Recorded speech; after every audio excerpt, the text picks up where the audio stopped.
छत्रपति वीर शिवाजी महाराज जब बहुत थक गए युद्ध करते करते, उनको लगा कि हम थक गए, तो एक दिन स्वामी समर्थ रामदास जी के पास गए और उन्होंने अपना मुकुट उतारा और कहा कि हमने बहुत लड़ाइयां लड़ ली, बहुत युद्ध कर लिया, अब कृपा करो कि अब हमें बहुत लड़ना नहीं, अब एक बड़ी दया करो, ये मुकुट संभालो आप, ये राजपाट आप संभालो, आपकी आज्ञा से ही हम चले, अब हमसे चला नहीं जा रहा, अब हमसे युद्ध लड़ा नहीं जा रहा, हम बहुत थक गए, अब हम विश्राम चाहते हैं, अब हम आराम चाहते हैं, अब हम कुछ दिन कुछ करना नहीं चाहते। मुस्कुराते हुए स्वामी समर्थ रामदास भगवान ने कहा, ठीक है, हमें स्वीकार है, लेकिन एक बात हम कहना चाह रहे, आप हमारे कौन हो? बोले हम आपके शिष्य हैं। तो वो हम कौन हैं? बोले आप गुरु हो। तो बोले शिष्य का कर्तव्य क्या है? बोले जो गुरु आज्ञा करे वो शिष्य का कर्तव्य है। तो स्वामी समर्थ रामदास जी ने मुकुट उठाया और उनके सिर पर रखा, बोले आज से मेरा राज्य है, मैं चलाऊंगा, पर आज्ञा तुम्हें है, तुम्हें संचालन करना है। इस घटना को कह के, इस बात को कह के हम कहना ये चाह रहे, भगवान की आज्ञा से, भारत माता की आज्ञा से हम सबका गौरव है कि कैसे सपूत ने जन्म लिया इस भूमि पर, एक ऐसे महापुरुष ने जन्म लिया इस भूमि पर, जो वर्तमान में तो संघ के प्रमुख हैं, लेकिन उन्होंने भारत के गौरव को पुनः विश्व के पटल पर स्थापित करने के लिए अपना जीवन दिया, तन दिया, मन दिया, जीवन दिया।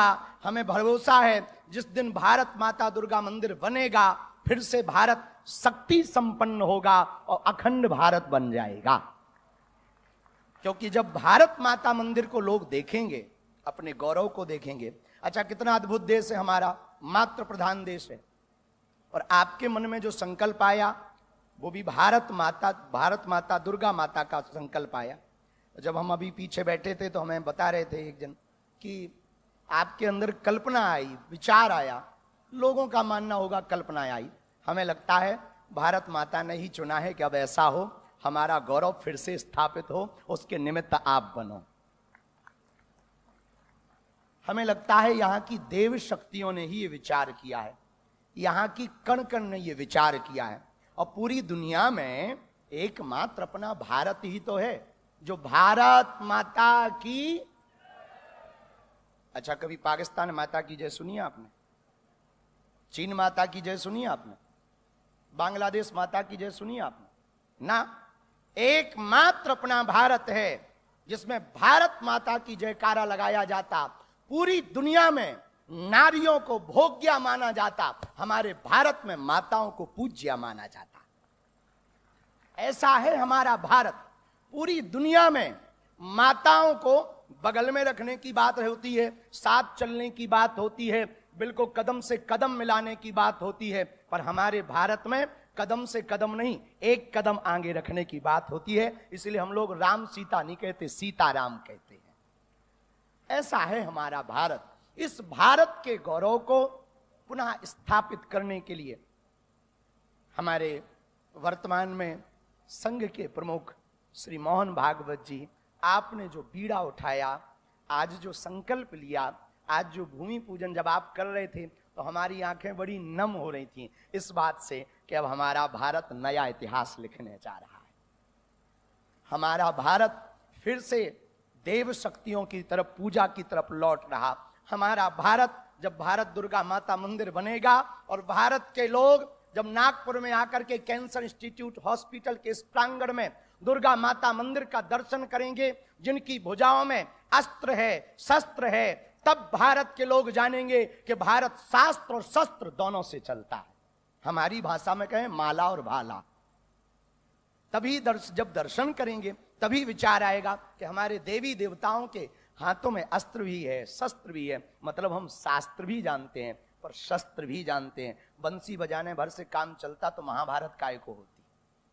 तो हमें लगता है उन्हीं भारत माता ने आपके अंदर ये विचार दिया, भारत माँ दुर्गा माता के इस मंदिर के निर्माण के संकल्प का हम बहुत अभिभूत हैं।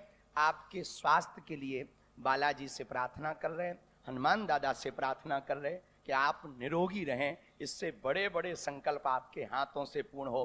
भारत भगवामय रहे, सनातनमय रहे और आपके देखते ही देखते अखंड भारत की ओर हम सब बढ़ जाएं, ऐसी प्रार्थना हम हनुमान दादा से कर रहे हैं, बालाजी से कर रहे हैं और सभी संत जनों को पुनः प्रणाम करके, क्योंकि जब बड़े बैठे हों तो कम बोलना चाहिए। हाँ, और हम बड़े बड़े सूर्य बैठे हैं, हम तो छोटे मोटे दीपक हैं। ज्यादा बोलेंगे तो फिर अगली बार में पता लगे पत्ता साफ हो जाए कि ज्यादा बोलता है, तो इसको साइड करो, ये काम का नहीं है। इसलिए बड़ों के सामने बाणी ऐसी बोलिए, कोई ना कहे वे चुप, बैठक ऐसी बैठिए, कोई ना कहे वे उठे। पर पूरे भारत को अंत में एक बात कहें, जितने भी स्वयं सेवक संघ के लोग बैठे हैं, पूरे भारत को हम एक बात कहना चाह रहे हैं। यदि भारत हमारी ये बात सुने, जब पूरी भारत में कहीं आपदा आती ना, तो लोग प्राण बचाकर भागते, लेकिन हमारे राष्ट्रीय स्वयं सेवक संघ का एक एक कार्यकर्ता प्राण बचाकर नहीं भागता, वहां जाकर प्राण बचाता है। ये है स्वयं सेवक संघ, ये है राष्ट्रीय स्वयं सेवक संघ। हम पूरे भारत से प्रार्थना करेंगे, बच्चे तो 4 पैदा करो पर एक स्वयं सेवक संघ के लिए दो।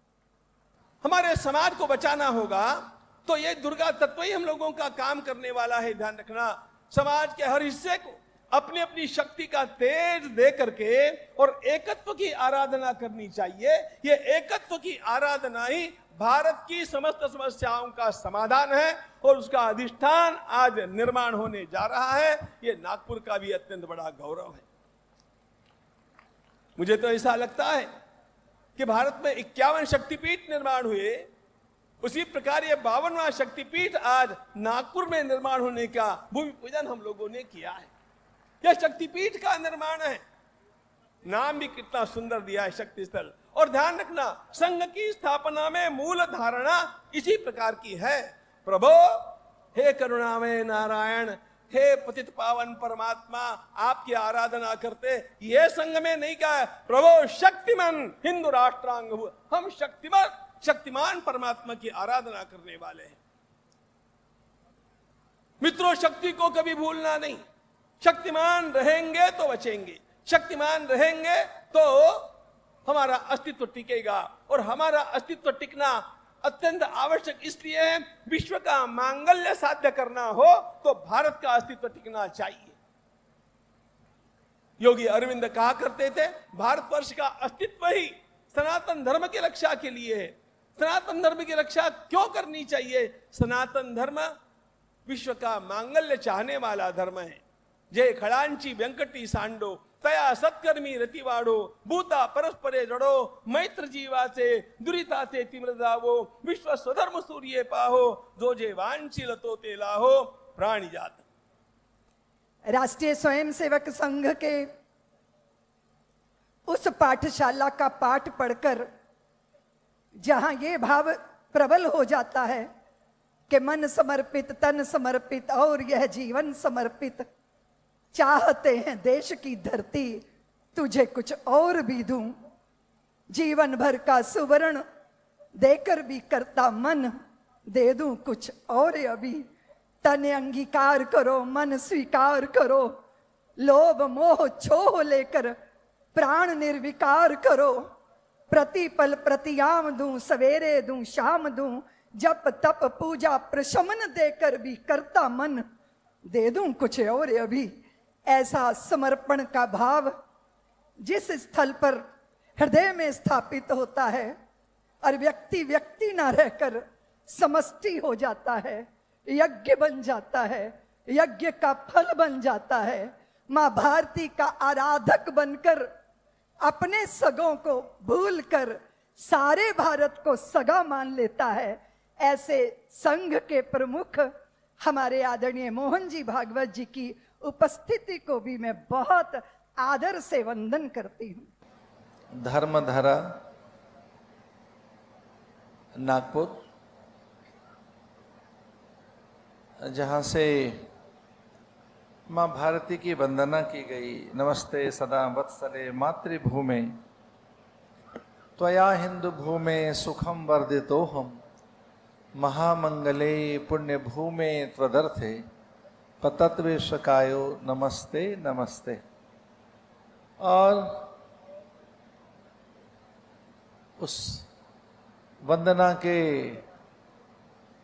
अनेक स्वर, कोटि कोटि स्वर नित्य गुंजायमान होते हैं, जिस संगठन के माध्यम से उसके प्रमुख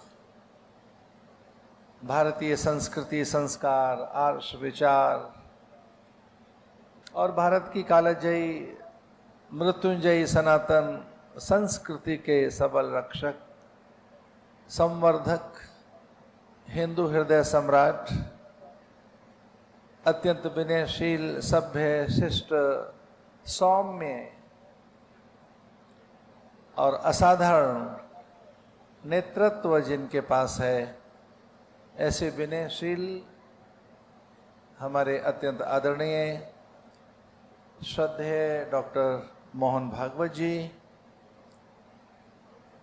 भारत दुर्गा मंदिर की कल्पना आदरणीय सरसंघ चालक जी के मन में आई है, तो निसंदेह मैं ऐसा मानता हूं कि उनमें जो आया हुआ विचार है वो ईश्वरीय विचार है। मुझे बहुत बचपन में स्वयं सेवक था तो मेरे कान में ये बात पड़ी कि संघ ईश्वरीय कार्य है और वहां जो विचार आता है वो ईश्वरीय विचार आता है। मेरा पूरा विश्वास है कि डॉक्टर साहब के मन में जो विचार आया है, डॉक्टर मोहन भागवत जी के अंतर में जो संकल्प जगा है वो ईश्वरीय संकल्प है और निसंदेह अब भारत अखंड भारत की ओर बढ़ रहा है। मैं संघ की धरती पर हूं। मैं स्मरण करूंगा डॉक्टर हेडगेवार का, परम पूज्य गुरु गोलवलकर का। सच मानिए ये संगठन न होता तो आज जो भारत है ऐसा भारत भी न होता। ये जो आज भारत है, जो अजेय भारत, सशक्त भारत, समर्थ भारत, आगे बढ़ता भारत, आर्थिक भारत, वो जो चौथी महाशक्ति बना है, आज वो अलग अलग अलग जो नवाचार हुए हैं कि सेमीकंडक्टर है या कि जो क्या आज सामने नहीं है, हमारी सामरिक नीति हो, संचार संसाधन हो, अथवा तो अभियांत्रिकी हो, या आर्टिफिशियल इंटेलिजेंस में हम कितने आगे हैं, नासा में सर्वाधिक वैज्ञानिक हमारे हैं, वो सूचना की तकनीक हो अथवा तो संचार संसाधन हो, या जो कुछ भी आज हुआ है, ये सब, ये जो विचार आया है। मैं पिछले वर्ष यहाँ था, संयोग से प्रधानमंत्री जी यहाँ थे, आदरणीय डॉक्टर मोहन भागवत जी, हमारे आदरणीय गडकरी जी, आदरणीय देवेंद्र जी मंच पर थे और भारत के प्रधानमंत्री ने स्वीकार किया कि जो कुछ भी मेरे पास ऊर्जा, शक्ति, विभूति और जो कुछ भी मेरे पास सामर्थ्य है वो संघ की है, चूंकि मैं स्वयं सेवक हूं। उन्होंने ये बात स्वीकार की। तो मैं भी ये बात कहना चाहूंगा कि जो बदलता भारत है, आज जो भारत में स्फूर्ति है, आत्म सामर्थ्य है, भारत जो बहुत तेजी से आगे गया है, उसमें संघ की बड़ी भूमिका है। और संघ के विषय में जब बात करें या भारत के विषय में भी, तो जो सज्जन शक्ति है, जहाँ सौम्यता है, शिष्टता है, सदाचार है, नैतिकता है, जहां पर एक प्रकार से अध्यात्म बल है, वही तो संघ का बल है। संघ कोई अलग से कोई चीज नहीं है, वो औपनिषदिक बल है, वो वैदिक बल है, वो ईश्वरीय बल है और वो साकार हुआ इस रूप में। कोई और अवतार न आकर इस समय संघ के रूप में एक अवतरण हुआ एक संगठन का, और वो शक्ति जगी और भारत के कोने कोने में जो रूपांतरण है उसमें महती योगदान संघ का ही है। उस संघ की धरती पर आकर मैं प्रणाम करता हूं यहां, और मैं अत्यंत प्रहर्षित हूं, आह्लादित हूं, अत्यंत उत्साहित हूं, आशान्वित हूं। भारत दुर्गा मंदिर नई दिशाओं को प्रकाशित करेगा और अनेक और नवाचार होने हैं, और यह निसंदेह एक बड़ा शक्ति केंद्र बनकर भारत के आत्म सामर्थ्य को जगाएगा।